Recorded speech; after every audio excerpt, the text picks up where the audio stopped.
Oh, what's going on, everybody? Garage Beers at the CBJ today. What an event that we were having. What a great time. And as you can see, Chad and I here are joined by an incredible special guest, a former guest of the podcast, former Blue Jackets player, current Bally Sports analyst, Jean-Luc Grand-Pierre. Jean-Luc, hey, thanks for taking a minute to come up and see us. Well, no, thanks for you guys driving all the way here to Columbus to see me. I appreciate it. Dude, or should we say real estate mogul? I swear to God, if you keep selling the houses you post on Facebook, you're going to be doing Jackets games remote from like the Maldives or something. Yeah, I wish I could, but it's been a great gig for me. Honestly, I've been doing it for 13 years now that I've been licensed, wow. So it just keeps getting better and better every year. So. Yeah, look at the suit. Look at the suit. Brian's going to be like, let's go live to Jean-Luc on his catamaran in the South Pacific. Right. That's the goal.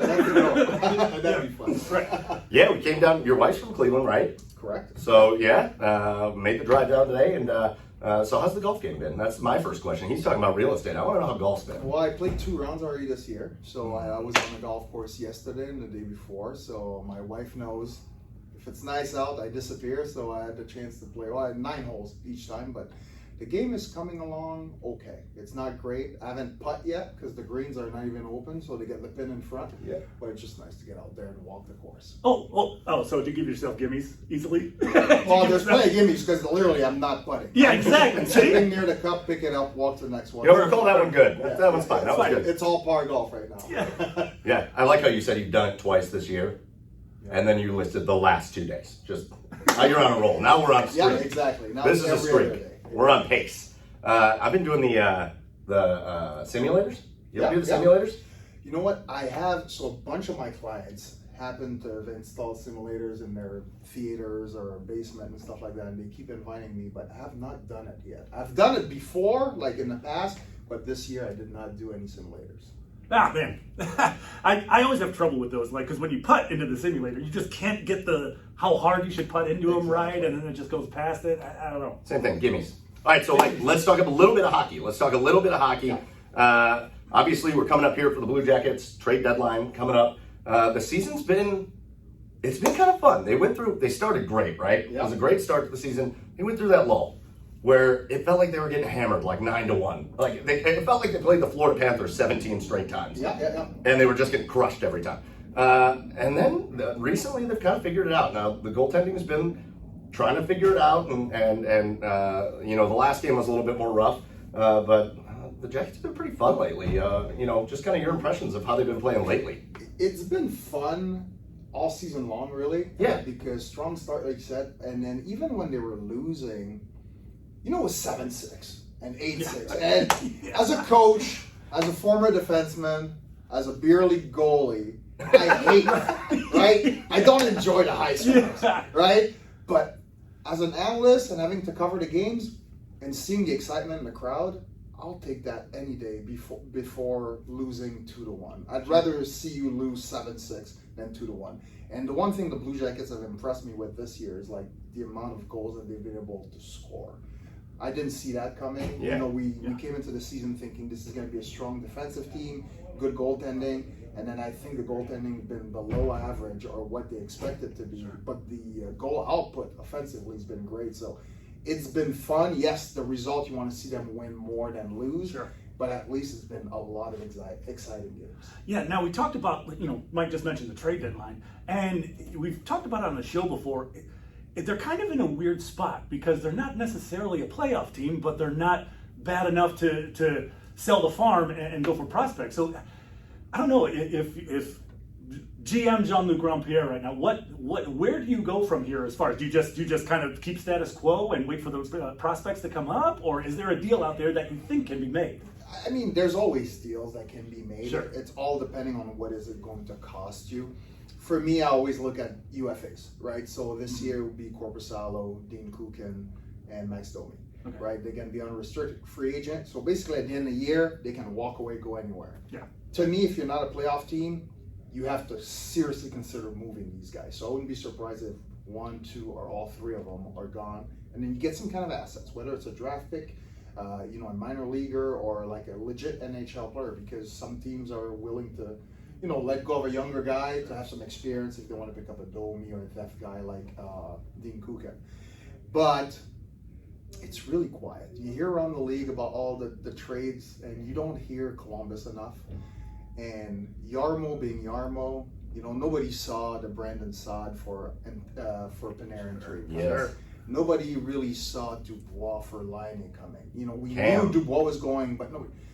The Cam for Voracek, it's always silent. So, I walked by Jarmo's office on my way here and tried to peek in there, but his blinds are all closed. Oh, yeah. So He's on the phone? there's something brewing. Is he on the phone? He's on the phone. He's on the phone. What are you talking to? So, I would not be surprised. He likes to swing for the fences, so I would not be surprised that, it's quiet, and then all of a sudden, boom, you'll see the headline, Columbus trade this guy for, this package or whatever. So Yeah.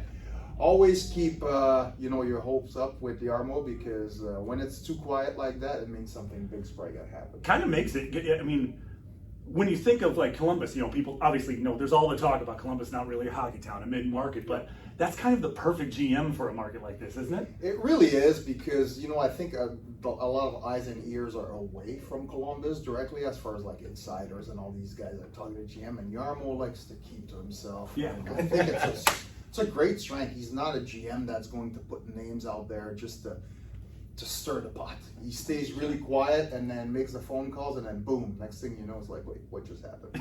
I'm sure Chad has something ridiculous for us to end on, but my last thing. We're done already? Oh, yeah. I'm the funny guy? I'm the funny You're guy? the funny guy. You're always. I don't. I'm going to have to think of something, so this better be a long question. You told me something that you were going to talk about. You were talking about something. You were talking about kind of the fun of the season all year round, and as a guy that's been around NHL locker rooms for a long time, what's this season mean for these young guys? Because I think one of the things that we came into this season wondering is, how is Cole Sillinger going to adjust at 18 years old? How's Chinakhov going to adjust? We've seen some of these other guys come up. We had Jake Christensen on the podcast just a couple weeks ago after he scored his first goal, and he's kind of back and forth from Cleveland to Columbus, but having an entire season where these guys, they haven't just hung on for dear life. These guys have really played really well for maybe what we all expected. So what does having a full season mean for these guys moving forward? Well, the experience is invaluable, obviously, to be able to have them in an environment where they're young, they're at the NHL level, they're getting valuable minutes, and on top of it, you're not tanking.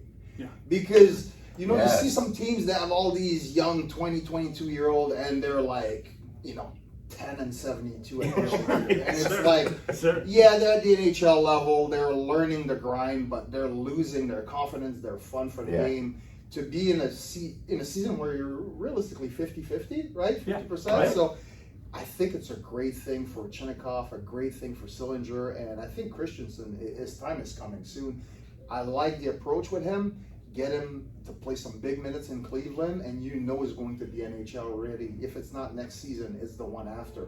So I don't have a problem with that, especially in the environment that these guys are able to grow right now. Well, it's got to be exciting for the guys that are playing in college, like Ken Johnson right now. It's got to be exciting for a guy like that, thinking, hey, you know what?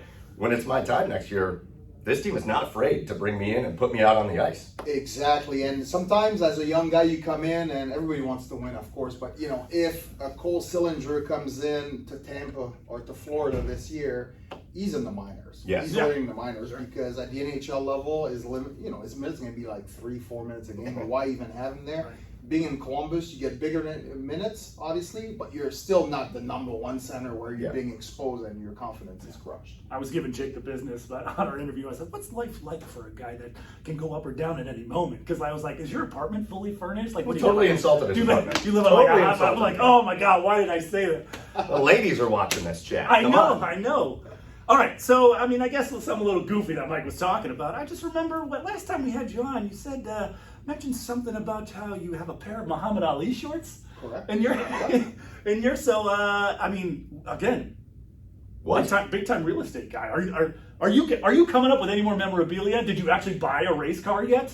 I did not buy a race car. Because I know you're big into racing with your son. Well, yeah, I watch Formula One, so we're recording this on Saturday. So obviously it's qualifying. Yes. It's the qualifying F1 season is starting. So my son and I have you ever heard of Fanatec?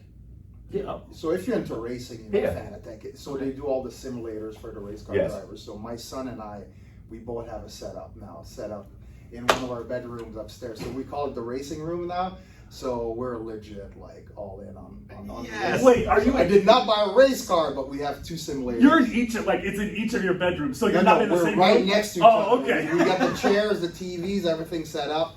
And, Get on here, get on here. Yeah, exactly. So You it's reach a lot over of and you just fun. turn the steering wheel and crash it into the wall.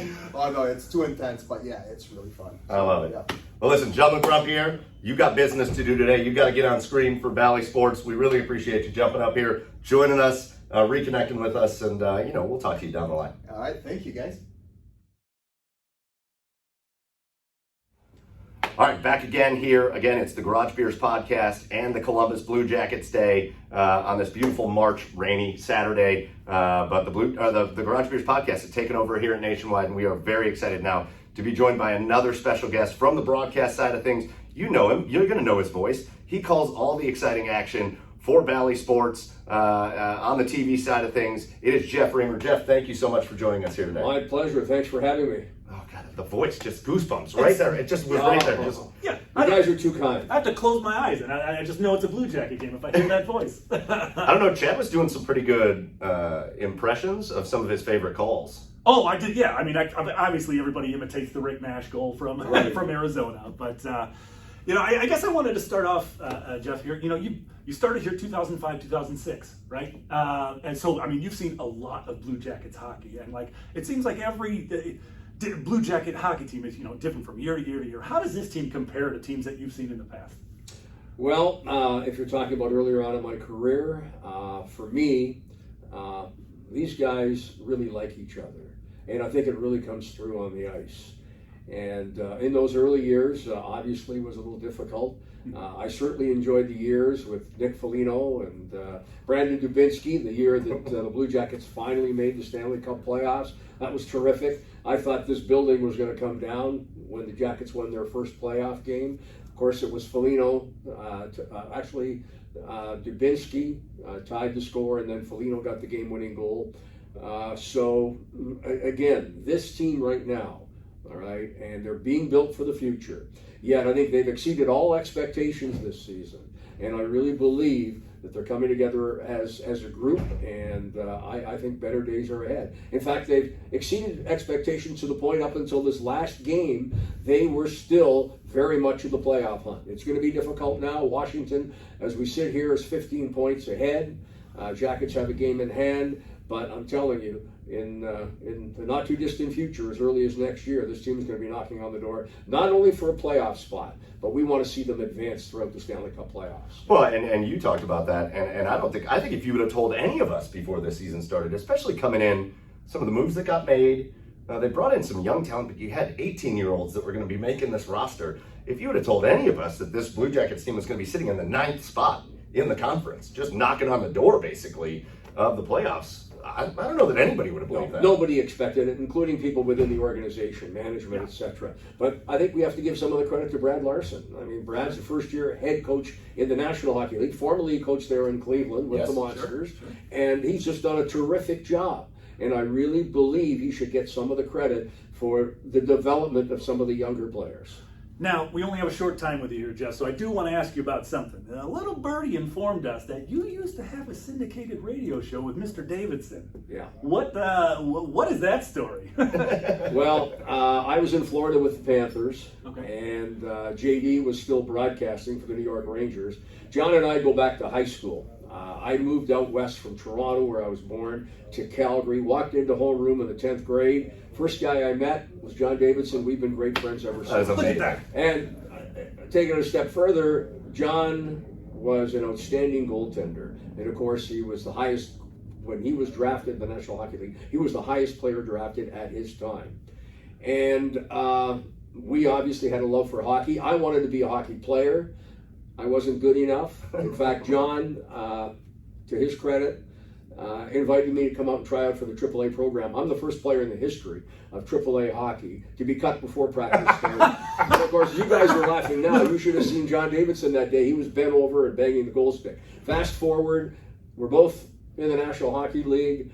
My background is both radio and television. I went to John, I said, hey, I'd love to do a national radio show from coast to coast. We had 125 stations. that were with us. In Canada and the U.S., we did it Sunday night. Many of those Sunday nights, John Davidson had a game with the Rangers. He'd race home. He'd hook up his system then, and he was one of the first to have one of those radio systems where you actually could do a remote broadcast. Yes. The show was syndicated out of Florida. We had a number of sponsors. My son actually produced the show. He's got a radio background as well. Worked Fox Sports Radio in LA at one point. Oh, cool. But anyway, we were on 125 stations, both in Canada and the U.S., and we enjoyed it immensely. We got the biggest names on in sports. It was called Inside the NHL, and we did that for a couple of years. That's amazing. So I'm gonna finish with one question. You talked about the house coming down here at Nationwide Arena when they made the playoffs. We're talking here tonight. We got the Blues in town, and it is a sold-out crowd. From the broadcast point of view, and Chet and I have spent a little time on the broadcast, but never something as big as this. You got a good voice for radio, let me tell you. I appreciate And a that. face. And a face for radio. Thank you for that. I didn't say that. Thank you for that. That's you. That's my wife said that. You It's fine. you don't have to say it, Jeff. I'll say it. That's what my wife says all the time. It's fine. So in the broadcast booth, when you've got a buzz like we're going to have tonight, it is a sold-out crowd tonight. And people are just, like you said, kind of just excited about this Jackets team. Maybe not for this year, but moving forward. These fans are the best. Does it get your energy up? Does it get your energy up? Oh, yeah, absolutely. You listen to those fans, and they're in it from the opening faceoff. These crowds that the Jackets have had this season. And again, we're talking about a team that was not expected much from. The fans are in it, and they'll be in it again tonight. St. Louis is a rival. Remember, we were in the Western Conference at one point, Yes. and we had many a battle there with the Blues. They're fighting for where they are going to be seated in the Western Conference. So, yeah, they'll be ready, but I tell you right now, the Blue Jackets will be ready as well. You hear that voice. That's Jeff Reamer, the voice of the Blue Jackets. Check him out on TV. Make sure you catch all the games. But, Jeff, thank you so much for taking a few minutes. Thank and you joining guys us. for having me. I enjoyed it. All right. Garage Beers, CBJ. The day continues here at Nationwide Arena. And we are really excited to be joined by yet another special guest. You should know his face, but you're definitely going to know his voice, radio voice of the Blue Jackets, Bob McElligott. Bob, thank you for joining us. I feel like I'm in a competition today with that voice you've got going on here. Yeah, you are. And I don't know, it's neck and neck right now. You guys. Yeah, you don't see your way out. See your way out. So, Bob, how's life since we saw you last on the Garage Beers podcast? Yeah, what was it? A couple of weeks ago, right? That was a couple of months, Yeah. wasn't it? Was it? It was January. It was January. Yeah, Was it January? I'll tell you. Well, see, when you play a lot of games in a short period of time, it feels like it was yesterday. You know what I mean? For me, it's when you have a few Garage Beers and kick your way a couple By of the months way, forward. what is where are they? You got to talk to everybody. You know what? We thought about dragging a cooler full of Columbus Blue Jackets partner beers through here, but then we thought that might not be a good look. Marcus, where's the cannon blast? Yeah. But everything. I mean, because then I'd either be really good in the first period or passed out by the first period. Either way, that's a positive. some people might think that's pretty good anyway. That's No one would know the difference. Yeah, exactly. That's a net positive either way. No, everything's good though. Everything's good. I mean, it's this season has been, I think it's been better than a lot of people expected. I think even people in this office, it's been a little bit better than they've expected. No question about it. So it's really no complaints. I mean, I still got 20 games left to play. Never know what can happen. I know everybody always looks at the standings and they say, "Oh, this is, you didn't win this game, so this is over. You didn't win that game, that's over." But I mean, you play them all and you see what happens when it's all said and done. So obviously they went through, that bad stretch, but it seems, it doesn't seem, obviously they've proven it. It seems like they've figured something out. What has changed for this team from that bad streak and resulting into more wins? Figured out how to play team defense a little bit more consistently. Not better so much, but just more consistently. Just, being yourself every night, doing the things that you have to do every night, not just every third night or every fourth night. And again, with the youth on this team, it was going to take time for them to learn that. And it's not just the defensemen, it's the forwards and the way that they play too. But they've been they've been a lot better with that. They've been a lot tighter, and they're hard to play against. And that's a compliment in this league. When other teams say, "I hate to play against that team," they're hard to play against. They don't let anything come easy for you. That's one of the biggest compliments that you can get. This team has been like that in the past. When John Tortorella first came in here, that's the image that they crafted. And then they got some more talented guys, and they got away from it a little bit. And now, they're back to it again. and they will get more talented guys as we go along here next year and the year after. But it's really, that's got to be the foundation, and they've stayed to that. You know, we've talked a lot about the young guys. We've talked a little bit about goaltending. One of the guys I want to talk about a little bit is a guy that's just been lighting it on fire for a huge stretch of this year now, and a guy that we've kind of been waiting to see him light it on fire. But Patty Laine, something has clicked, and I don't know from your perspective if it's like a system thing where he's just feeling really comfortable with the guys he's playing with and with his coaching, or if it's just kind of his talent, his true talent coming out. But that guy has been spectacular this season, which is what we've all been looking for. Yeah, I think it's everything. You know, I mean, if you go back to last year, it was terrible last year for him. He admits it was terrible. You know, he was traded for the first time in his NHL career. He came in during a pandemic. You know, you could barely even be around your teammates. You couldn't go to dinner with them. You couldn't do anything. It was really weird. Really, really, really weird. And I don't care how talented you are. There's a lot of things that go into this day in and day out, right? So he came back with, I don't want to say a better attitude this year, but he came back with the attitude of this is not going to be last year. That's not going to happen again. And, you know, then he was going well, and then he got hurt. He was out for over a month. Yes. His father passed away. Yep. I mean, he went through a lot of stuff this year, but then came back and just turned it on. So it's a talent, yeah. But it's also, he's obviously bought into what they're doing here, and, you know, he and his teammates get along great. Yeah. What are you laughing at? I don't know. I don't know. You're looking at me. Awkward laughs. I don't know. I like to let Chad talk every once in a while, but maybe we should have. He lets me out of the cage every now and then, Bob. Should have just let you walk. So, Bobby, you're talking about it. We just have a short amount of time with you. So here's what the fans really want to know: 20 games left on the season. So then, what's Bob McElligott getting ready to do? What's the offseason look like? Especially those that first month of the offseason. We were just told you put on a shirt and tie out of the garage. Are you a car guy? No. Are you a car No, guy? it's beers. Oh, it's beer. Sorry, beer. Right, beers. Yeah. Beer guy, not a car guy. There you That's what go. I'm talking about. And Okay. those don't go together. Correct. By the way, obviously. Drink responsibly. Don't drink and drive. That's Thank right. you. It's a great question. For years, I had the answer to that question because when my son was growing up, I would go coach travel baseball in the summertime. Yes. So that was the thing. But now he's in college, and that's over. So, so I don't know. Like, I don't want to do anything. Don't tell anybody. Oh, remember, you're supposed to keep me in mind for your son's agent, right? Well, Yes, tweeted about that it. is Yeah. right. That is right. But you know, but the true answer is, you know, there'll be things that go on in the office, and you're kind of on call during the summertime when they need you to do things. Come to a meeting. You know, the one thing I'd like to do more is get invited to golf outings, but I know when they do call me that like 8 other people said they couldn't play. I just know that's how it is, and I'm going to lose a lot of balls, and I will drink beer. 1, 2, 3, 4. I know we're doing this off season. All right, there you go. The Garage Beers There you foursome. Bob McElligott joining us. I think that's the plan. Jody and Jeff are like, listen, we're in a scramble, but you're just by yourself, Bob. You're just Yeah, by yourself. I mean, Jody can play. I haven't played with Jeff for a long time. I remember the last time I did, I thought he could play. He couldn't. I'm kidding, Rimmer. I'm kidding. You're lucky I know. we already had him in, so we won't even tell him. We won't even tell him you said that. Yeah, right. He'll find out. But yeah, I think I need to do that a little bit more, though. I mean, Live it up in your office. life Why skill. not? It's a life skill. It is Yeah. a life skill. It's It's a life it's That's good what I for tell my business. kids. It's a life skill. Learn to play it because you never know where you end up just because you play golf with somebody. And you'll most likely just kind of go broke, like me, when you play golf. Look, and it's going to kill like 6 hours a day. Yeah, it's perfect. By the time you get up, get your stuff together, get there, play 18, you eat afterwards, and come home, then you got 6 hours. I love it. A quarter of your day is shot. You don't even have to think. I think we're coming down the stretch. I think we do need to get the golf outing out. But listen, it's been awesome having you in. It's been nice to meet you in person. Thank you for coming on with us when you did back in January, and let's do it again sometime, okay? Great to have you guys here. I'm glad you could come to Nationwide Arena and hang out with us today. Bob McElligott.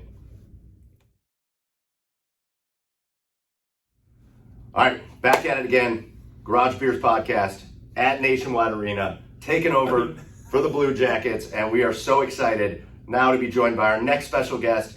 You know him now. He's on the broadcast side. But if you remember his playing days, we're going to talk about a little bit about those penalty minutes. Jody Shelley, one of the greatest penalty minute men of all time, joining us here. Jody, thanks for taking a minute to come and join us. Thanks for having me on. Welcome to Nationwide Arena. Yeah, we're loving it. Yeah.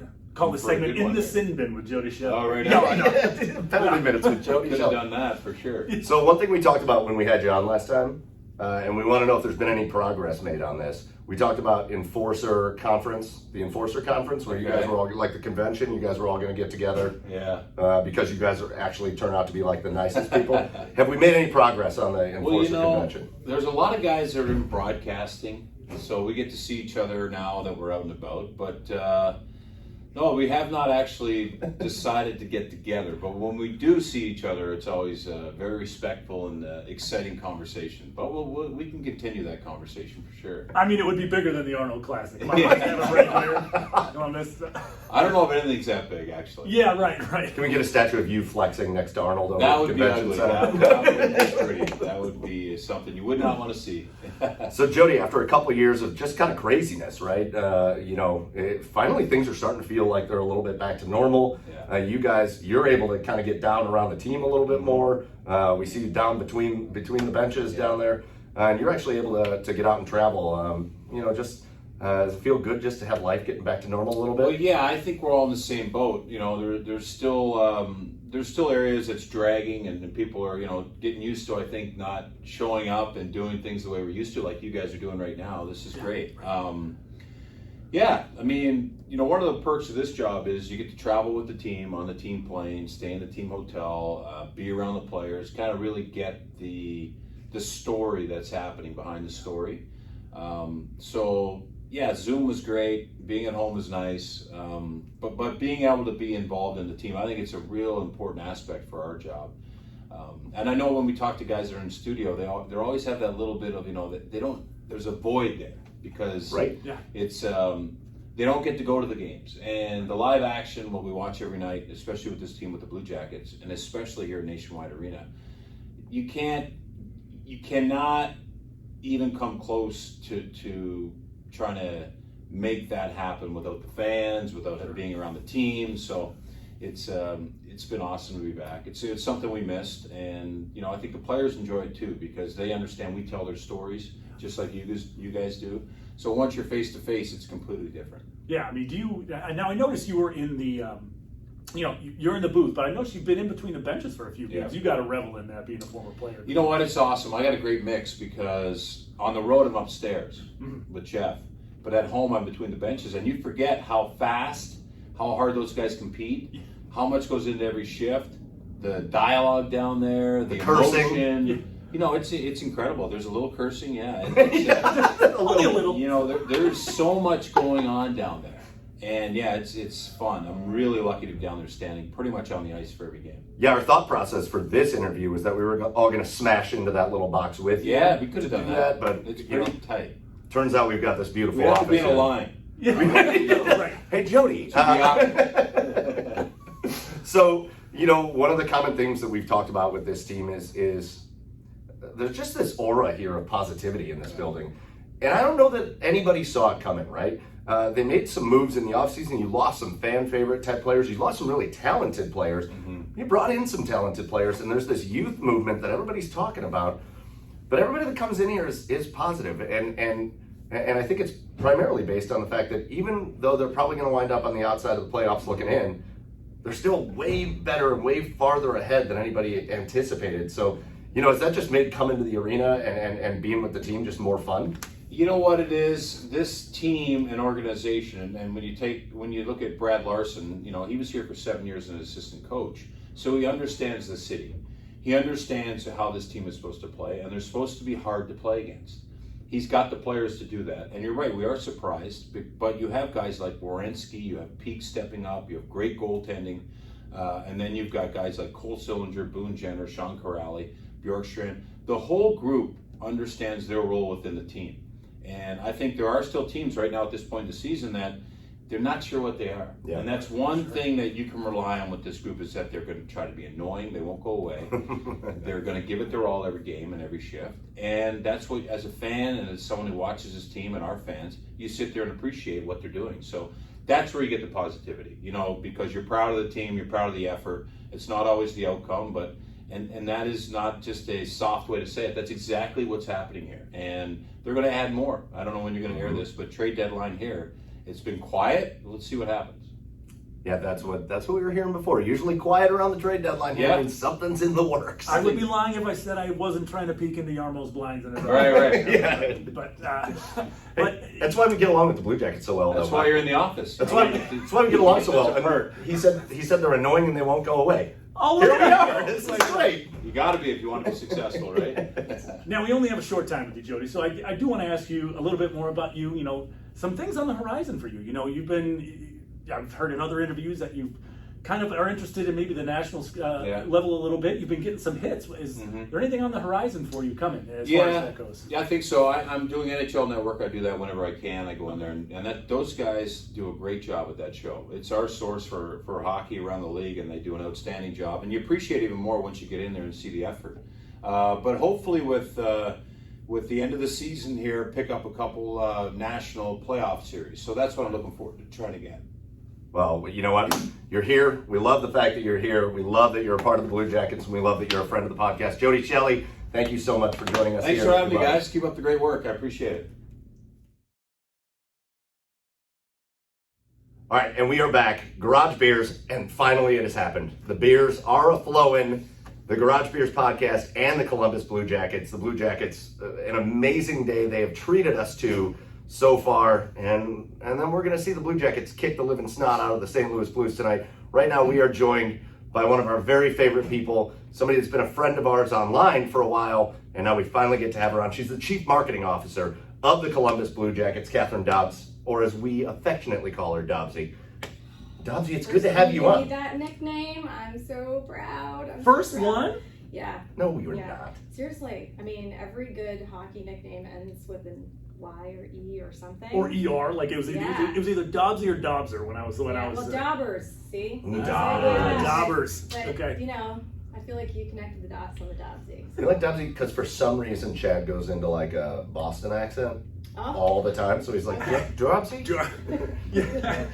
I mean, Bob. We talked to Bob McElligott. I was like, Bob. Hey, bro. Okay, so you need me. Yeah, we need you. Yeah, we need you. 100%. So, Kath, first of all, Yeah. I love the first thing that happened, for those of you that are going to watch this, the first thing that happened, and you've seen some of our other interviews that we've done, but the first thing that happened, we walked in here and the beers just came in. Well, you know, we had a conversation several months ago about the possibility of me having an opportunity to come on your podcast. And what is it I said? I said, I'm not doing it until we can have a beer when we do it. So cheers. Here we are. We're not going to say what it is, but it's a delicious Canadian Well, beer it's the only way to go. for our friend and stuff. Well, man. So, Chief Marketing Officer, and we're going to get into that a little bit, but you did tell us, and I'm interested to hear, you told us you had the process of you coming to the Blue Jackets. Yeah. Again, like you told us, a day one fan here.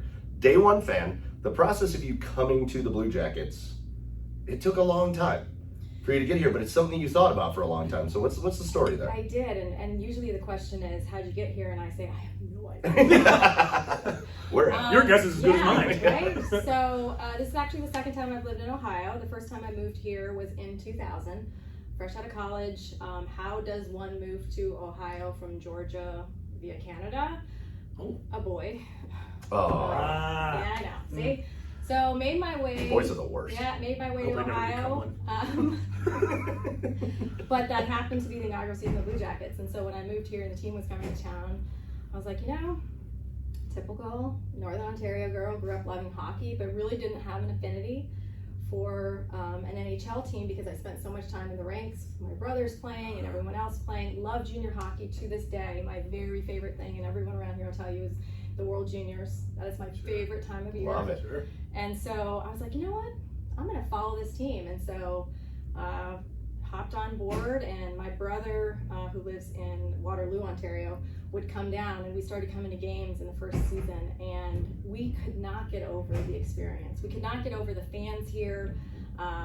I wasn't really familiar with Ohio before I came here, but it doesn't take long to figure out that this state is all about sports. Oh. And so for them to bring a professional hockey team here and to see that and to be part of that, and so we just had so much fun. And so we were on the bandwagon right away.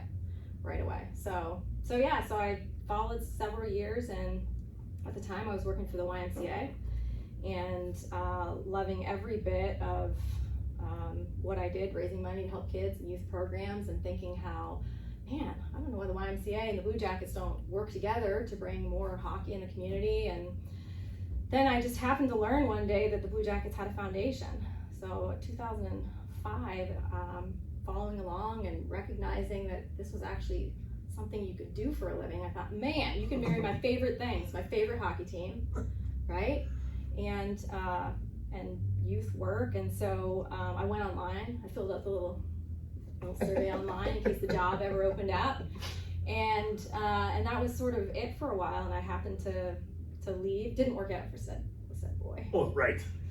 So me and the dog moved to Virginia Beach, and but I followed the team on with the center ice package for years. Ended up in New York, and was out in New York, and was getting ready for another move with the Y. And someone called me. A friend of mine worked for YUSA in Chicago. He called me up.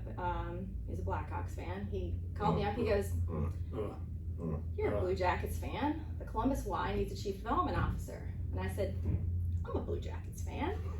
That was my response. This makes sense. Yeah, I was like, This makes sense. so I flew out here to meet with them, and they knew, the folks at the Y knew how much I love the Blue Jackets. So they took me to a game. Actually, we were on the front page the next day, and one of the shots in the dispatch. It was like everything sort of aligned, and so they pushed and pushed. They're like, you got to come to Columbus. You love Columbus. You love the Blue Jackets. You got to come and work for our Y. And so I was thinking, what do I do at that point? I had a daughter to think about, and it was just her and I. I'm like, what am I going to do? And I started getting calls from different places. And then I was at home. At the time, I was living in a YMCA resident camp. So 6,000 acre camp in the Catskills, in a cabin. No cell service, no nothing, right? The Canadian goes there. Blair That's how I got Witch that. Project. You ever Yeah, seen Blair I'm Witch? so sorry. Oh, I loved every second of it. But it's, not the easiest place to be in the middle of nowhere. And so, but I'm at home. Me and the Bears all day long. I was like, but aren't you used to, I mean, you Yes. said you're from a town from 200 people. Well, and that's how I got that job. Is a consultant called me and he goes, "Hey, there's a Y in the middle of nowhere. You're the only person I know." Oh. Oh, I'm in. I go, "That sounds amazing." Are there moose? Yeah, it's like they'll give you a cabin. You're good to go. And I loved every second of being there. But then it was time. So trying to figure out what I'm going to do. My phone rings. My landline rings. And I pick up the phone and, "Hey, this is Curtis McElligott from the Columbus Blue Jackets." Yeah. I played it cool. I did this. Hey. How'd you get this Like, number? hey. I'm thinking, Hi, Kathryn. I'm Curtis. yeah, I'm thinking, why is this guy calling me? He said, my wife and I are members of the local YMCA, and we understand that you're interviewing. I said, yes, I am. He said, well, I want you to know we think you'd be a great addition to our community. Wow. Words I'll never forget. I was like, wow. He's like, the next time you come to Columbus, you want to tour the arena, give me a call. We'd be happy to show you around. Right? Wow. So hung up the phone, called the CEO of the Y at the time. He answered. I said, well played. I was like, wow, like that's the best recruiting strategy ever, right? They took me to a game, so here they are wooing me with the Blue Jackets. And so what Curtis doesn't know to this day, unless he listens to this podcast now. Hey, Curtis. What's up, Curtis? I DM'd you. Come on the show. I accepted the job 30 minutes before he called. And so to this day, I'm so thankful because I was like, could you imagine if that's what convinced me? Like, so Or if you'd have been like, you know what? No. So when I start Monday. So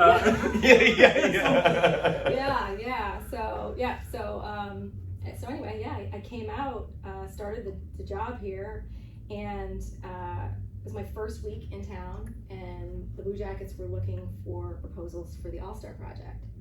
And so I called up the executive director of the foundation at the time, Jen, and I was like, hey, you don't know me. I'm new in town. I know it's a small town, but you need to help grow youth hockey in this community, and I can help you do it. I'd love to come talk to you. She goes, great, when? I go, how about now? She goes, okay. So I literally walked out of my office from the downtown Y and grabbed a gal, the annual giving director I work with, and we walked down here, and actually the office is right across the hall there. I went in and I gave what was like my 12-year speech, right? For all these years, I The thought, building. Yeah, right. I'm like, so I go in, like, you guys do this and we can do this, and no one does youth development better than the Y, and we're gonna get sticks in hands, and it's gonna be great. And so the long and the short of that is she just said, sure, let's do something. Wasn't gonna be the All-Star Project, they had something else in mind, but we started a program called Skills and Drills. When I left the arena that day, I walked out front, I looked at this gal I worked with, Lena, and I stopped and I said, I think I lived my dream today. Oh, that's Nice. awesome. Like really, I really thought that was my moment. I was like, this is amazing. And so that was beginning of April, and then in June we came back. We started a partnership with PNC called Time Out to Read. Nice. Childcare centers. It was just amazing. And then in July, I was in my office, and I got a call from Kathy Little from Worthington Industries. She is still the board chair for the foundation, and she told this story when I got my promotion to CMO. And it's funny that she remembers it the same way I do, because she said, she goes, "This Kathy Little from Worthington Industries. I'm not sure if you know who I am." And I'm thinking, of course I know who you are. That's my job. I work in philanthropy. I know who you are. You guys do amazing things. And she said, Jen is going to be leaving the Blue Jackets Foundation, and your name came up, and she said, "I wondered if you'd be interested in having a conversation." Yes. Yes. And I said nothing. Oh, really? Not very often I'm speechless. Ooh. I said nothing. She goes, "Hello?" And I'm busy. And the next phrase out of my mouth, I said, and odd, right? I can sit here and tell you everything I said in these conversations, but I said the only thing I would ever leave the YMCA for is this job at the Columbus Blue Jackets. Wow. And she goes, "Well, I think we should have a conversation." And so that was summer. It took quite a while, and actually the second intermission of the New Year's Eve game, we finalized my employment here, which was meaningful to me because when I left here and moved to Virginia and the subsequent years, I would always go home to Canada for Christmas, and I always came back through Columbus and caught every New Year's Eve game that I could. Oh, that's so cool. awesome. So there I was, New Year's Eve, thinking, are you kidding me? Wow. Like, are you kidding me? Wow. So yeah, it was pretty special. It comes up with people who have known me. I actually had lunch with someone a couple weeks ago I worked with in my first Y job, and he said to me, he goes, how did this happen? Right? He goes, I remember. He's like, I remember when you said someday, right? Like someday. And of course, Hi, I Mrs. said, McElligott. Is Curtis there? Don't worry about who it is. Meanwhile, I'm still like, I don't know. So, I don't know, but I should thank somebody. So, yeah. And now here she is, CMO. Office, big time office, right down the hall. We saw it. They keep letting me do stuff. And the bottles in these offices, impressive. Listen, impressive. when you have a conference table in your own office, you know you've made it big. See, I thought it was when I had a television and I could put hockey on all day. Oh, yeah. It was like I was doing my job. Right. That was the one for me where I was like, I'm just working. I'm just Working, you know? So you I live here. you brought up Canada a little bit. Yeah. So we would be remiss if you are a Blue Jackets fan and you're watching this. Of course, you know Kathryn here. I'd be remiss to not ask about everybody's favorites, your parents. Yeah, my mom. Mom, specifically My mom. And then Walt and WC's Kitchen. Yeah, they are just the very best. They grew up as the supportive hockey parents. My mother was the one in the arena. She was the woman. Oh, you'll love this. I can't She wait. was the one with the bell. She was one? The bell. Oh, See- what? Oh yeah, ringing the bell. No No, kidding. the cowbell? Yeah. So my brother, she's ringing her bell. The worst part is that every once in a while the little No, dinger Mom. inside would come out, go flying, and I would be like this. She'd be like, "Go get it," and I'm like, "Oh God, I want to. I want to. yeah." Mom And then- concussed a kid again today. And then she was also the one that would be like telling my brother, Matt, like, "Don't swear, honey. Don't swear. Don't swear, honey. Don't get in a fight. Don't get in a fight." And I'm like, "Oh, Mom." Come on, you're embarrassing yeah, me. yeah. So now What a fast swear. forward. We're Canadian. Right, so the joke in my family is they all hoped someone would make it to the NHL. They just didn't think it would be me. There you are. Right, and so now my mom is just as supportive.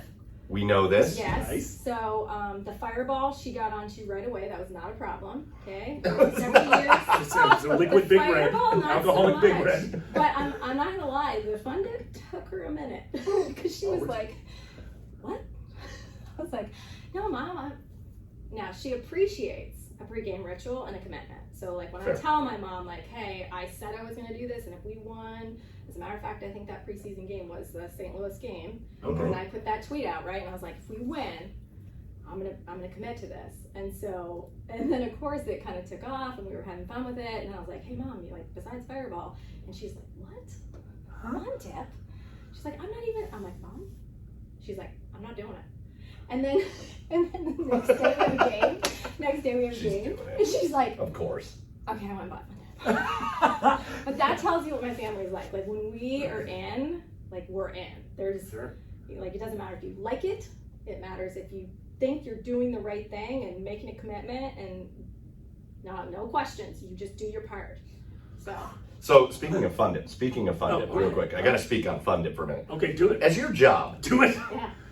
I'm doing it. You're aggressive. I'm doing You it. looked at me very aggressive. Just shut your mouth. I'm talking about Fund Dip. Don't We make both that. just drank with the same look on our face. There's gonna be so much beer on Like, I Marcus. really want to talk about Fun Dip too, so let's I do want it. to talk about Fund Dip for a minute So- because in your job, Mhm. the way that just happened, Mhm.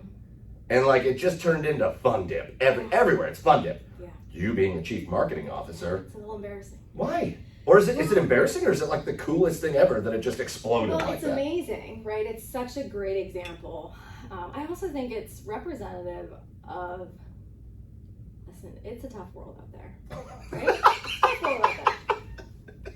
And we all need a little something, right? A little something. And so when something like this comes along that you can just sort of put everything else aside and jump in, why wouldn't you want to be part of that? Fair. Totally agree. And I think people recognize, like, you know what?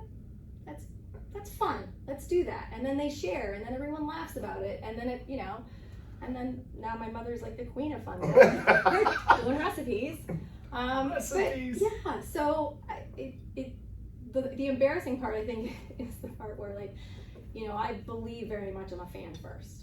Sure. And that's a fine line. And I can sit in meetings here, and sometimes I will start a conversation with understanding that I'm a fan first, right? As we, navigate conversations. But so, that was the fan side of me. And then all of a sudden it sort of creeps into the other, side of what you do. And I thought, I wonder if I'm going to get in trouble for this. I'm really happy about this. But of course, everyone's happy about it. Like if you can talk about the Columbus Blue Jackets and talk about fun, I mean, come on. Right. Right? Right. That's what we want. You've taken over the here for it. hashtag. Yeah, well, listen, I think we've been good for the Fun Dip market share for our candy company. I would say here. so. I can't Things are imagine. happening. Things are happening. I hadn't had Fun Dip. I can't even tell you the last time I had Fun Right. Dip. I've had it. Yeah. I was a kid. And then I came here in January when I met you. I had my son. Mhm. I'm pretty sure he just came down off the sugar high. And he still talks about Fun Dip to this day. We had to go, what we had to do? We had to go find he still has a whole bunch of the Fun Dip from here. We had to go find healthy varieties of Fun Dip. I know. Because all he does, they have fruit Fun Dip. Stop it. The only other variety I have that some of our amazing fans brought me is the Bob Ross version. Did you know that's a thing? I'm interested in that. I'm interested. Fun Dip. A happy Fun Dip. Yeah. A lonely little Fun Dip. It's a Doesn't that happy make little sense? dipstick. Happy little dipstick. That's what we've called Chad for years. Happy little dipstick. Unreal, right? Unreal. Yeah. Well, so that's your Fun Dip. Ferrera's like, you know what really sounds really nice? Ferrera Ice at Nationwide Arena. Like, that's how. Right. Huh? Ideas. He's an idea man. Marketing. That's marketing 101. Write them a check. Idea man. Yeah. So listen, before we let you go, because it is a game night and I'm sure you have things to do, and sharing a beer with you has been great. Quality control. So what are we looking forward to? What kind of things for the Blue Jackets? I mean, you guys do this Fun Dip thing. In this, it just all coincided so well. It was freakishly weird how that coincided. The fun of the team on the ice, that's all we've talked about today, is how they've exceeded the expectations that people have put ahead. And then you guys match this Fun Dip thing. It's this whole fun environment, this fun thing. So how do you top it? What comes next for the Blue Jackets? Oh, see, this is where you're supposed to bring Marcus on, because he's the keeper of the pathways. But He's I the will gatekeeper. say- Marcus is the gatekeeper. I will say, Marcus! Yeah. She's the key master. He's the gatekeeper. Yeah, right. I am Gozer. That's a good one. I think with something like this, some of it depends on the fans. Some of it depends, right? I mean, to the extent that we all continue to have fun with it. We've got a few things up our sleeve. So stay tuned on that. But we'll see. I think one of my favorite things right now is really just watching what some of our creative fifth line folks are doing out there. And also my parents, who send me a video just about every game day, and they're like, "Hey, can you post this?" Or Has it sent yet? Has it been sent it yet? hasn't. The St. Patrick's Day. I think I was in a meeting when I got that, and they're like, "Can you trim this up for us?" I'm like, What? "Okay." I have to watch it. What? Well, they're not. Put it out there. There was a little extra time in WC's kitchen, and, Can you go stick this in After Effects? Listen, we we gave you about 56 minutes of B-roll on here. Yeah, I'm like, let me work with the production team, see what we can do for you. I love it. Kathryn, not now! It's the hashtag for today. Yeah. Well, listen, this year's been awesome. Oh, go I ahead. have a question I gotta end with. Yeah. You do all this work for public, for the public, and you know, we've done foundations, the YMCA, charities. But yet you came in here and were wondering whether you should tweet this stuff out and be more active on your Twitter account? Yeah, I think with some of that stuff, you get used to being the voice of the organization, right? Okay, And you think sure. about that 24/7, Yeah. right? And listen, I sit here today as a Blue Jacket. I can call myself Sure. whatever I want. I can call myself a fan, but you sit here as a Blue Jacket. Sure. So when you think about those things, and you know, you want to always put that first. And so then when you start, that's the part that's a little embarrassing to me at some point, right? Where Sure. it's like, well, really, you know, I'm here for the team, and then it's like, Ah. but that's when your worlds collide. And the Yeah. fun part for me has been, you know, I really have stepped out in a different way since I started doing this. I've met so many more Right. fans and people who love everything about this place the same way that we do. So it's been very rewarding, Sure. but it is definitely a different journey and a different path than I've been used to, I think. Yeah, I couldn't believe that. I just couldn't believe it when I heard it, because I was like, you do so much amazing stuff. Everybody should know about it. So that's awesome. It's great. You're amazing. Ditto. Great. You and Mom. I see. Hey, Mom, we see you. Apple doesn't fall far, right? Mom. Well, listen, fun dips tonight. Lots of fun dips, lots of goal horns. That's what we're looking for. But from all of us, for Chad, Joey, behind the scenes, Joey back there. Hey, Joe. Hey, Joe. He's back there. Just having us here has been awesome. Thank you for letting us come and do this. Thank you for the support that you guys have given us. I mean, some nights if it wasn't for your videos. Oh. I don't know what we do. I was like a pep talk when I need one. There we go. See? Right? Sometimes it shows a little bit much. So, anyways, we appreciate it. Okay. Kathryn Dobbs, Chief Marketing Officer of the Blue Jackets. Thank you so much for joining us, and we'll do this again officially in the garage. Cheers. I fixed my beer a long time. Yeah.